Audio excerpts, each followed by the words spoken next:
जानवर शिकार करने की योजना नहीं बनाते, हालांकि हमें इसका उल्टा लग सकता है।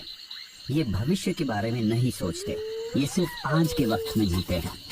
इसलिए ये खाने की तलाश नहीं कर सकते जब तक इनके सामने कोई शिकार नहीं आ जाता। भले ही ये आराम कर रहे हो, लेकिन शेरों का झुंड हमला करने के लिए तब तैयार हो जाता है जब उनके सामने कोई शिकार आता है। पर ये भी सच है कि हर शिकार के पीछे भागने का कोई फायदा भी नहीं। एक मादा गिनी सिर्फ एक छोटा सा निवाला है और उसमें पंखों के अलावा कुछ नहीं मिलेगा।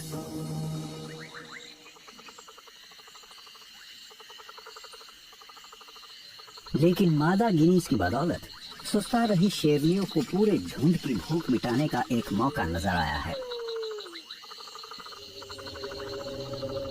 ज़ीब्रास एकदम सही दूरी पर हैं और उन्होंने अब तक अपने आसपास मौजूद खतरे को नहीं देखा है। शेरनियों को भूख लगी है और हवा का रुख भी उनकी ही तरफ है, इसलिए सही वक्त आने से पहले शिकार को उनकी गंध भी नहीं मिलेगी। हालात एकदम ठीक है। ये पहले पर्व की शुरुआत करती हैं, सही शिकार चुनने से। ये सबसे कमजोर जानवर की तलाश करती हैं या किसी घायल जानवर की। शेरनियां एक दूसरे को अपनी जगह लेने का इशारा करने के लिए कोई आवाज नहीं करती। वो अपने अनुभव पर निर्भर करते हुए अपने आप आगे बढ़ती हैं। हर मौका आने पर ये झुंड सही या गलत जगह पर होता है। इस बार ये बड़े इलाके में फैलकर आराम कर रही थी और इनके बीच की दूरी की वजह से ज़ीब्रास पता नहीं लगा पाए कि वो शेरनियों की तरफ बढ़ रहे हैं।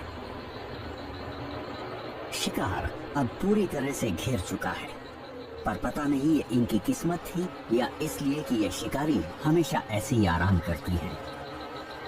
और अगर ऐसा है तो वो इसे कामयाबी समझने लगी है, पर उन्होंने इसकी कोई योजना नहीं बनाई थी। अक्सर सबसे ज्यादा अनुभवी शेरनी ही शिकार को चुनती हैं, बाकी शेरनियां उसकी मदद करती हैं, पर कभी कभी सबसे अच्छी जगह पर मौजूद शेरनी हमला करती है।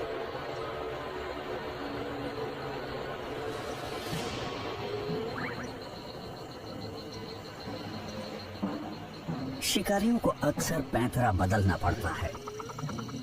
हो सकता है वो किसी एक शिकार को भी न चुन पाए, क्योंकि ज़ीब्रा की धारियां उन्हें उलझन में डाल देती हैं। शायद ये पूरे झुंड पर हमला करेंगे और उस अफरा तफरी में जो होगा शेरनियां उसके हिसाब से फैसला लेंगी।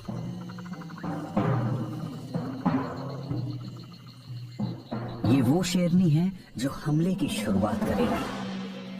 अब इसे सही पल का इंतजार करना होगा। जब इसका शिकार दूसरी दिशा में देख रहा हो या खाना खाने या खेलने के लिए उसका ध्यान भटक जाए, जिससे उसकी नजर शिकारी पर से हट जाएगी। सिर्फ कुछ सेकंड्स और।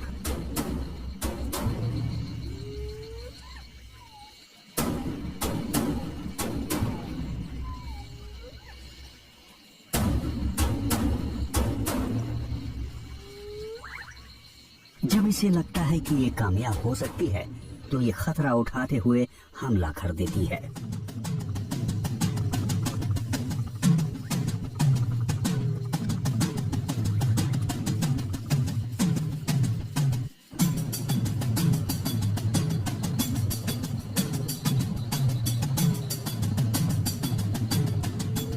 इस बार ज़ीब्रास इससे ज्यादा गलत दिशा में नहीं भाग सकते थे।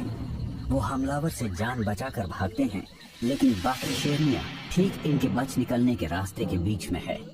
ज़ीब्रास रास्ते में ही रुक जाते हैं और उनके शिकारी भी। न शिकार और न ही शिकारी को पता है कि क्या करें। ये फैसला लेने के लिए एक दूसरे की प्रतिक्रिया का इंतजार करती हैं। वो सभी घबराए हुए हैं, लेकिन ये चौकन्ना रहने के अलावा कुछ और कर भी नहीं सकती। जिंदा बच निकलने में किस्मत का भी बहुत बड़ा हाथ होता है।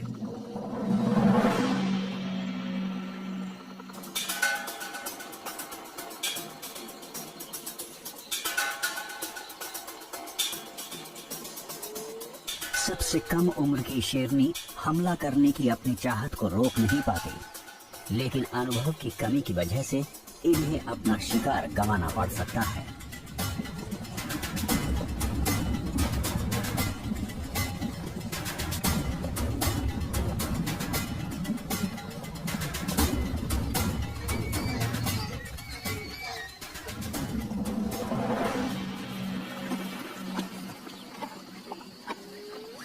दिन में शिकार करने पर शेरों की कामयाबी की दर सिर्फ 20% है, क्योंकि ऐसे हालात में ऐसा बहुत कुछ हो सकता है जिससे शिकार उनके हाथ से निकल जाए।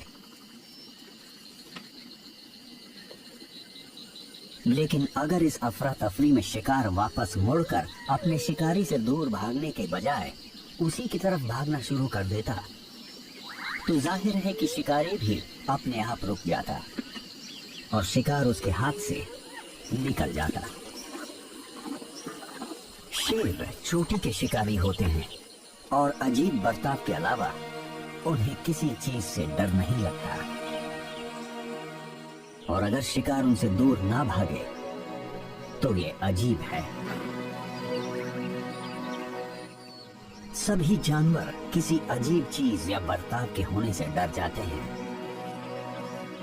इसीलिए लोग कहते हैं कि किसी शेर, शार्क या भेड़िए के हमला करने पर भागिए मत, न वहां से भागिए और न ही शिकारी को अपनी पीठ दिखाएं। किसी चीज को भागते हुए देखकर बहुत उत्तेजना होती है और खुद को रोक पाना मुश्किल हो जाता है।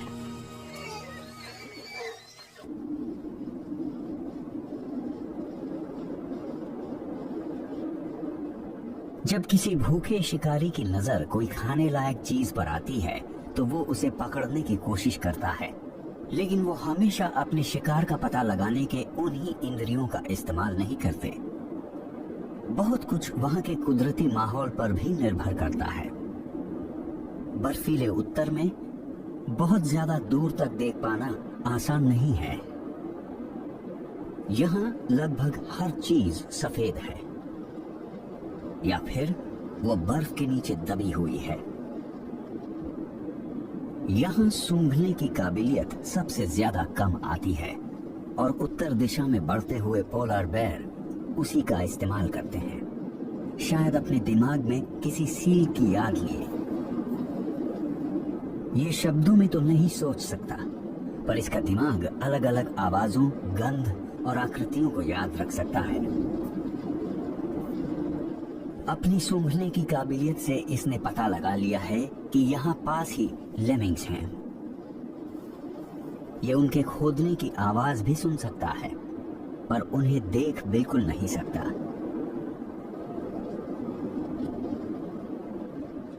जमीन पर वार करके ये उन्हें डराकर भागने पर मजबूर कर देता है, और ये अपनी सूंघने की काबिलियत से उनकी जगह का सही पता लगा सकता है।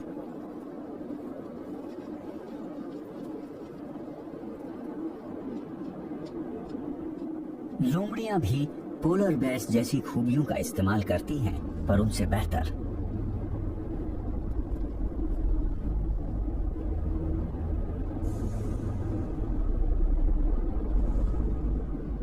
ये सील तो नहीं पकड़ सकती, पर इनकी खूबी है बहुत छोटे जानवरों का शिकार करना।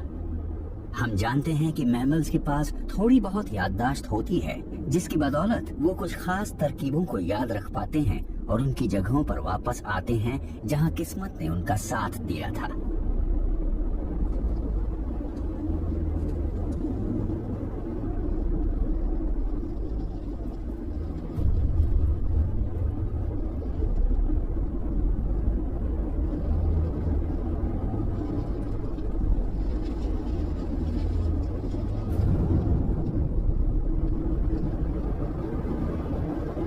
ये जानवर तब भी शिकार करता है जब ये भूखा नहीं होता।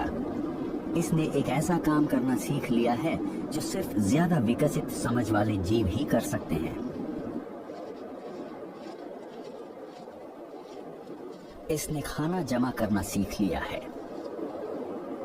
जब ये भूखी नहीं होती तो लोमड़ियां अपने शिकार किए हुए लेमिंग्स को छिपा देती हैं ताकि जरूरत पड़ने पर उन्हें निकाल सके। ये समझदारी की वो निशानी है जिसकी बदौलत हमें सबसे होनहार जानवरों के सोचने के तरीके को समझने में मदद मिल सकती है। लोमड़ी कई महीनों तक शिकार कर सकती है और अपनी इस मेहनत के फल की बदौलत कई महीनों तक जिंदा रह सकती है। भालू लोमड़ियों से कम समझदार नहीं होते, बस उनकी जरूरतें वैसी नहीं होती। ये कई महीने कोई भी शिकार किए बिना रह सकते हैं। वहीं दूसरी तरफ नॉर्दर्न गॉसहॉक को रोज शिकार करना पड़ता है।